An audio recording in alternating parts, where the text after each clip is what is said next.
जय श्री गणेश जी, हर हर महादेव। मैं हूँ ज्योतिषाचार्य डॉक्टर सुंदर सक्सेना, माँ लक्ष्मी ज्योतिष आध्यात्मिक संस्थान से आप सभी का हार्दिक हार्दिक हार्दिक हार्दिक हार्दिक अभिनंदन करती हूँ। कैसे हैं आप सब? उम्मीद है सब बहुत खुश होंगे और प्रार्थना है कि आप सब हमेशा ऐसे ही खुशी रहिए। मेरे लिए लोग कहते हैं कि आप बड़े पॉजिटिव रहते हैं और बड़ा मुस्कुराती रहती हैं, हमें अच्छा लगता है। तो मैं आपके लिए हंसती हूँ, आपके लिए मुस्कुराती हूँ और मैं चाहती हूँ कि जैसे मैं मुस्कुराती हूँ आप भी मुस्कुराइए। जिंदगी में सभी की जिंदगी में गम होता है। इस चीज को ना एक मोटा सा पेपर लो, उस पेपर पे लिख लो कि सबकी जिंदगी में दुख तकलीफ और गम आता ही है, कसम से आता है, सच्ची बोल रही आता है। और ऐसा मैं नहीं कहती हूँ। चलो हम चलते हैं पास पे। तो अगर आप पास देखेंगे तो रामचंद्र जी की जिंदगी में जितना परेशानी थी उतनी परेशानी तो किसी ने झेली ही नहीं हो सकती है, क्योंकि बेचारे बड़ी मुश्किल से तो पैदा हुए थे। पिताजी ने इतने यज्ञ किए थे तब तो रामचंद्र जी दुनिया में आए।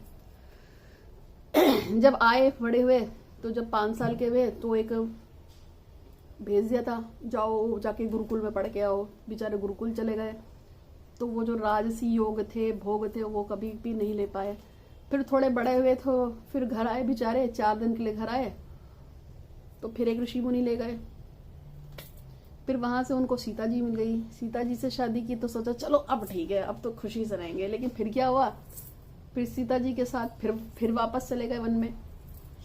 फिर सोचा कि चलो कोई बात नहीं, 14 साल की तो बात है, काट लेंगे फिर अपने घर जाएंगे। लेकिन उसमें क्या हुआ, उसमें रावण आ गया। तो कुछ ना कुछ टंटे लगे थे लाइफ में उनकी।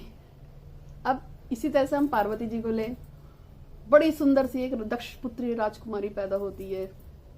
अब वो कहती है मुझे तो शंकर जी से प्यार हो गया, मैं तो उससे शादी करूंगी। तो उनका पति सबसे बड़ा विलन बन गया, उनका पिता सबसे बड़ा विलन बन गया। और दक्ष जो उनके पिता थे उन्होंने कह दिया खबरदार इस लड़की अगर तूने शिव के बारे में सोचा भी, क्योंकि वो शिव जी के सबसे बड़े दुश्मन थे। और वो दुश्मन क्यों थे? क्योंकि दक्ष किसके संतान है? प्रजापति दक्ष जो है, जो माता सती के पिता हैं, वो ब्रह्मा जी के पुत्र हैं। अब वो शिव जी के क्यों दुश्मन हो गए वो कथा अलग है, लेकिन इन शॉर्ट बता देती हूँ। हुआ ये था कि ब्रह्मा जी जो है उनका शिव जी से कुछ वैर हुआ था और शिव जी ने गर्दन काट दी थी उनकी चौथी। पहले उनके 4 सर थे, एक सर काट दिया था।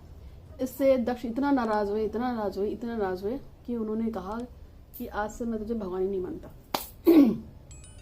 तो बेचारी सती बहुत परेशान रही लाइफ टाइम। वो सोचती रही यार ये क्या हो गया।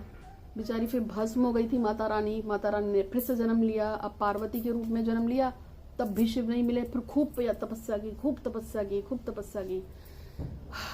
बड़ी मुश्किल से शिव जी पटे। लेकिन फिर मुसीबत हो गई जब शिव जी के साथ रास लीला, प्यार और बच्चे करने का टाइम आया तो फिर एक नया कांड हो गया था। क्योंकि रति ने माता पार्वती को शाप दिया था कि तुझे कभी भी शिव से, उनकी वीर्या से संतान नहीं होगी, तुम कभी भी गर्भ को नहीं रख पाओगी। तो इतनी बड़ी कायनात की माता जिसने संसार को चलाया है, उसको श्राप लगा था। सोचो कितनी परेशान थी वो। इसलिए उन्होंने जो अपना उपटन उतारा था उससे कौन बने? गणेश जी बने। और उनकी जो साधना थी उसका जो गरम गरम अंश था उससे कार्तिकेय बने। ऐसा ही है ना। और जो घास का बंडल बनाया था उससे अशोक सुंदरी बनी। अरे यार, जब इतनी सारी परेशानियां इतने सारे लोगों की जिंदगी में थे, वो भी तो भगवान थे, उन्होंने भी झेला ना। तो फिर आप अपने लिए इतना क्यों परेशान होते हो, मुझे बताओ। दक्ष देव प्रजापति ने जितना माता पार्वती को परेशान किया ना प्रेम विवाह के लिए, इतना तो किसी ने किसी को नहीं किया होगा, ये बात याद रखना। वो सुसाइड ही उन्होंने इसलिए किया था, वो गिरी इसलिए थी यज्ञशाला में क्योंकि उनके पिताजी ने शादी तो करी नहीं, जबरदस्ती तो उनकी शादी हुई थी। और शादी होने के बाद जब उन्होंने उनके पति भगवान शंकर की अवहेलना की तो उसको बर्दाश्त नहीं कर पाए, उन्हें बड़ा दुख हुआ। उन्होंने कहा यार इतनी मुश्किल शादी हुई, मेरा मेरा पिता है जो मेरे इतने प्यारे पति को, जिसकी सभी पूजा करते हैं, उसके लिए हमेशा उल्टा बोलता है, हमेशा उल्टा बोलता है। और वो उनकी अवहेलना, उनकी जो निगेटिविटी है उसको बर्दाश्त नहीं कर पाई, वो कूद गई। समझे? तो हमारा इतिहास ना इस तरह की घटनाओं से भरा पड़ा है। ध्रुव की 2 माता थी। ध्रुव बेचारा कितनी कोशिश करता था कि मैं पिता की गोद में बैठूं, गोद में बैठूं, गोद में बैठूं, लेकिन सौतेली माँ जो थी वो बैठने नहीं देती थी। ऐसे ही है ना। सावित्री की शादी सत्यवान से हुई, पता चलता है कि 1 साल के बाद ही पति ऊपर चला जाएगा, वो भी परेशान हुई, कितना परेशान हुई। तो परेशानी सबके जीवन में है मैडम। सर जी बच्चों सुन लो, माता की जिंदगी में परेशानी आई है, ऐसा कुछ नहीं है। लेकिन बात यह है कि आप उस परेशानी को किस तरीके से लेते हो। आप उस परेशानी से परेशान हो गए, रो रहे हो बैठ के, या आप उसका कोई हल निकाल रहे हो। देखो दुख 2 तरह का है। एक दुख तो वो है कि आप उस दुख को पाते हैं और फिर गाते हैं कि आप परेशान हैं, आप परेशान हैं, आप परेशान हैं, आप परेशान हैं, गाते ही चले जाते हैं। तो वो क्या करेगा, आपके दुखों को और बढ़ाएगा और बढ़ाएगा और बढ़ाएगा। अब जैसे कि मान लीजिए मेरी कोई कहता है कि मेरी जेठानी ने, तुम्हें पता है मेरी जेठानी ने मेरी सास से ऐसा कहा मेरे बारे में।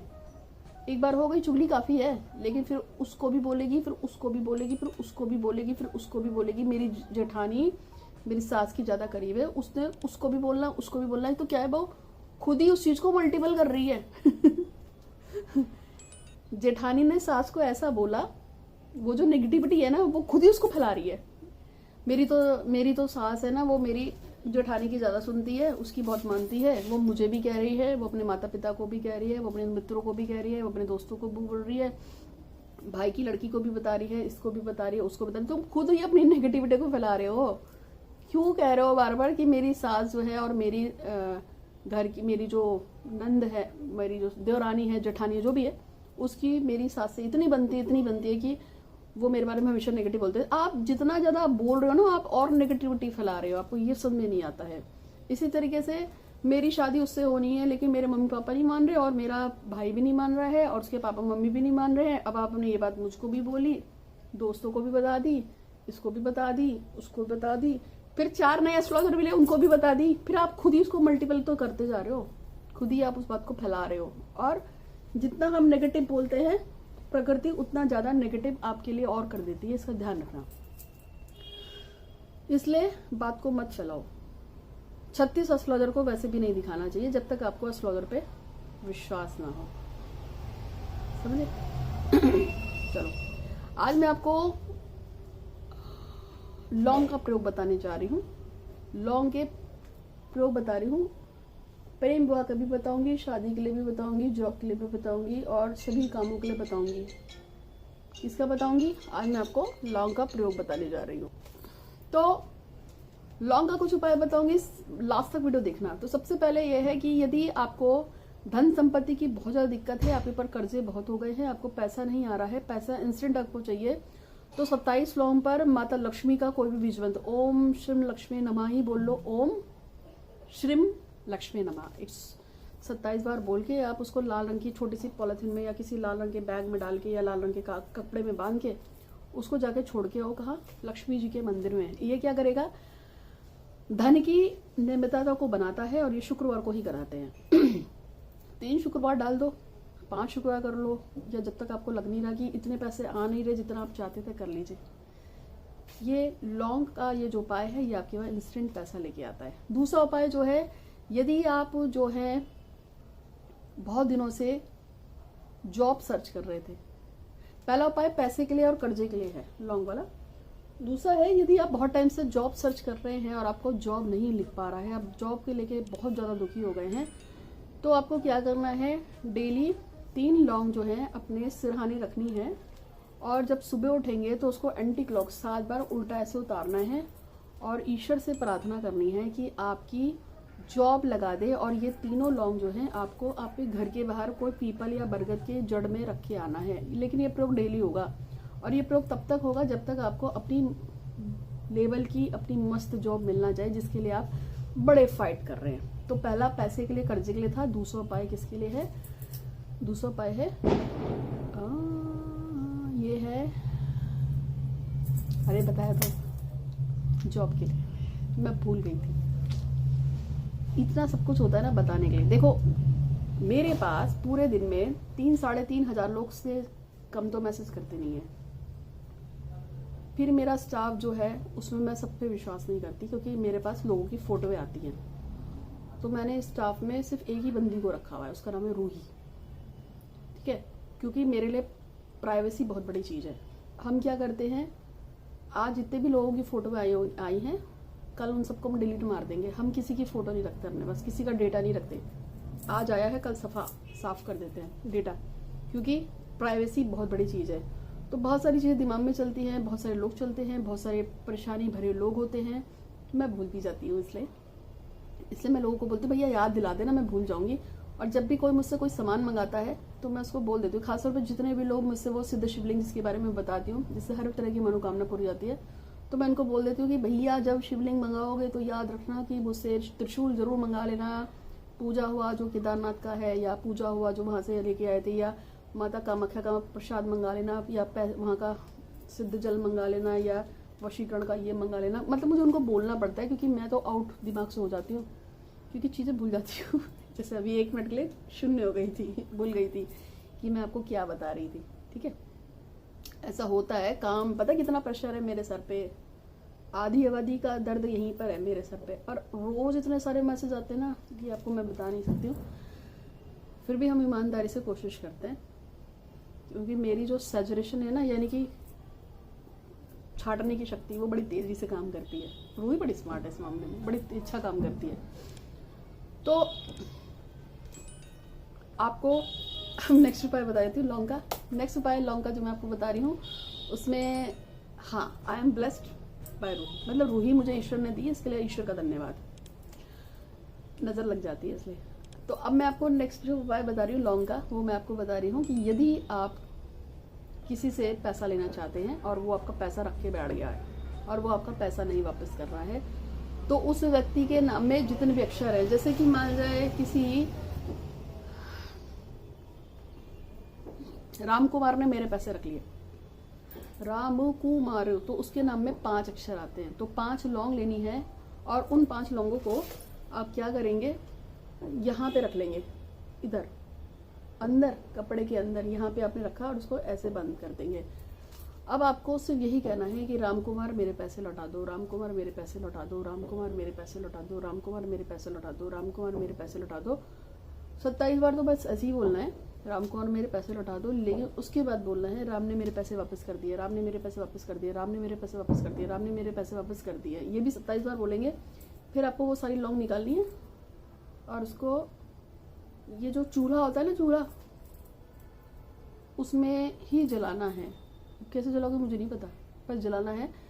या आप घर के बाहर थोड़ा सा राख आके इकट्ठा कर लो, उसमें लगा दो, या फिर आप ऐसे भी कर सकते हो कि कुछ कचरा इकट्ठा कर लो, उसमें रख के जला दो। कैसे भी जलाओ, पर उसको जलाना है, कपूर से नहीं जलाना है, इसलिए बोल रही हूँ। तो किसी ने अगर आपके पैसे मारे होंगे तो वो आपके पैसे वापस कर देगा।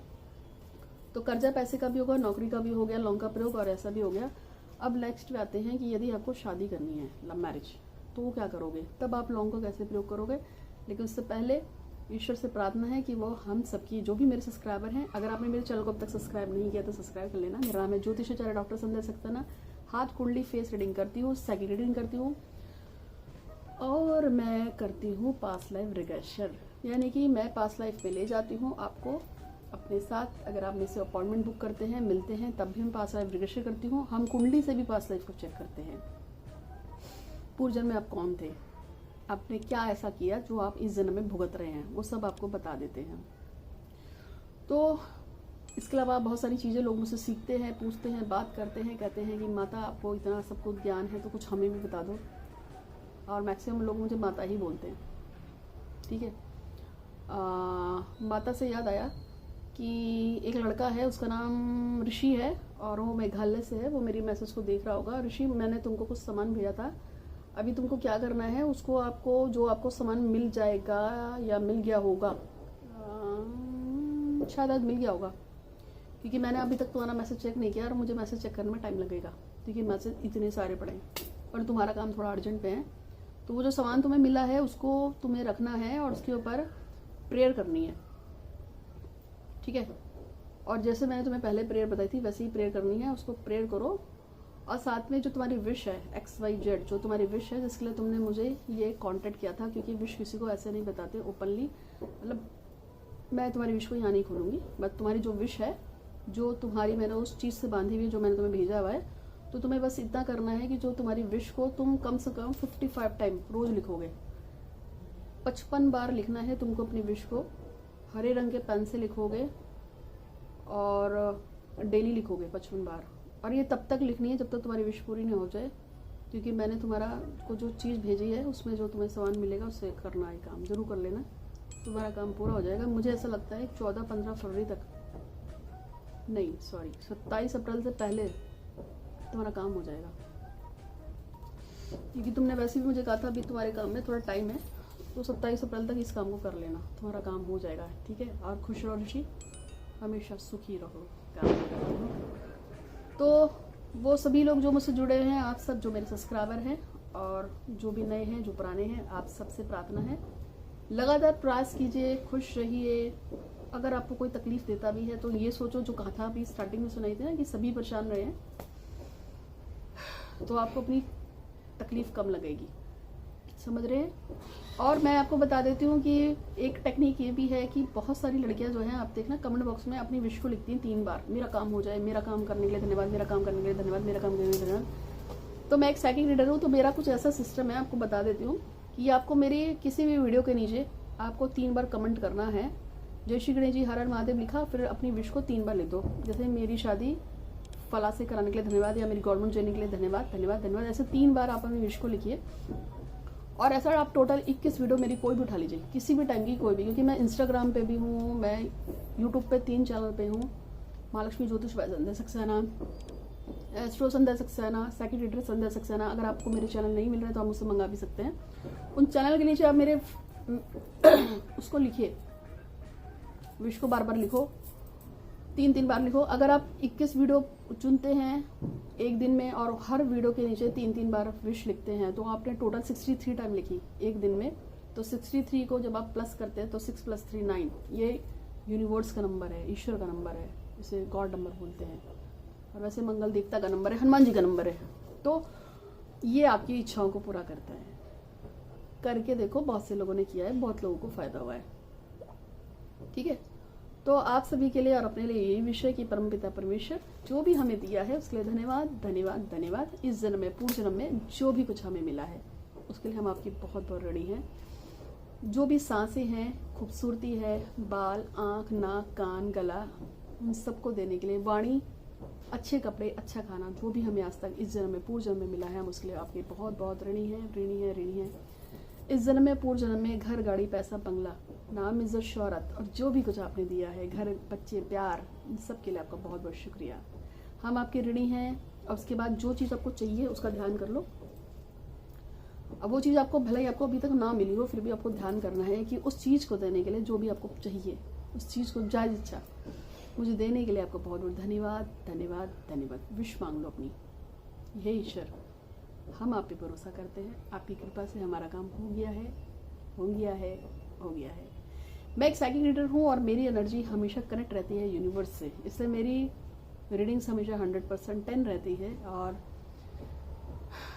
जब आप दूसरे लोगों का अच्छा सोचते हो और चाहते हो कि दूसरे लोग भी उतने ही खुश रहें, प्रसन्न रहें, तो क्या होता है, एंजल्स जो होती हैं वो आपके आसपास इकट्ठा होना शुरू होती हैं, क्योंकि जो हमेशा दूसरों का अच्छा सोचता है उसके चारों तरफ सभी तरह की एंजल्स रहती हैं, देवदूत रहते हैं, और वो देखते हैं कि ये किसी का बुरा नहीं करता है, तो हमें इसके साथ जुड़कर इसकी विशेष को पूरा कराने में हेल्प करनी चाहिए। तो वही सिस्टम मेरे साथ काम करता है। अगर आप मेरे से जुड़े हुए हैं तो मैं आपसे यही कहूँगी कि आप बस खुश रहें और मेरे चैनल को देखते रहें, मेरे वीडियोस देखते रहें, और हर वीडियो के नीचे आप जो है मतलब जो भी मेरे मैसेज हैं उसमें आप अपनी कमेंट लिखते रहो, ठीक है। आपका काम एक ना एक दिन जरूर पूरा होगा।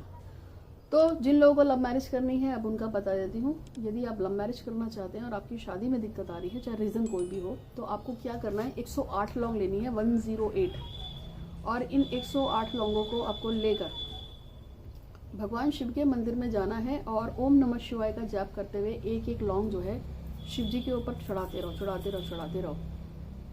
प्रत्येक सोमवार को आप ये काम कीजिए, आपके प्रेम विवाह के या आपके विवाह के रास्ते अपने आप खुल जाएंगे। आप इसे करके देखिए, आपको मज़ा आ जाएगा। तो उम्मीद है कि आपको वीडियो पसंद आया होगा, अच्छा लगा तो लाइक कीजिएगा, शेयर कीजिएगा। मैं हूँ ज्योतिषाचार्य डॉक्टर संध्या सक्सेना, और अगर आपको मुझसे फ़ोटो रीडिंग फ्री में करानी हो तो आप अभी व्हाट्सअप कर सकते हैं, और अगर आपको कुंडली के बारे में पूछना हो तो पूरे दिसंबर, पूरा जनवरी और पूरा फरवरी मैं फ्री में कुंडली देख रही हूँ। कोई चार्ज नहीं है इसका, तो आप पूछ सकते हैं। आज के लिए इतना ही। आप सभी का दिन शुभ हो। हर हर महादेव। जय श्री गणेश जी। चैनल को सब्सक्राइब करिएगा, लाइक कीजिएगा। धन्यवाद। आपका दिन शुभ हो और मेरे प्रभु हमेशा आप पर अपनी कृपा बनाए रखें।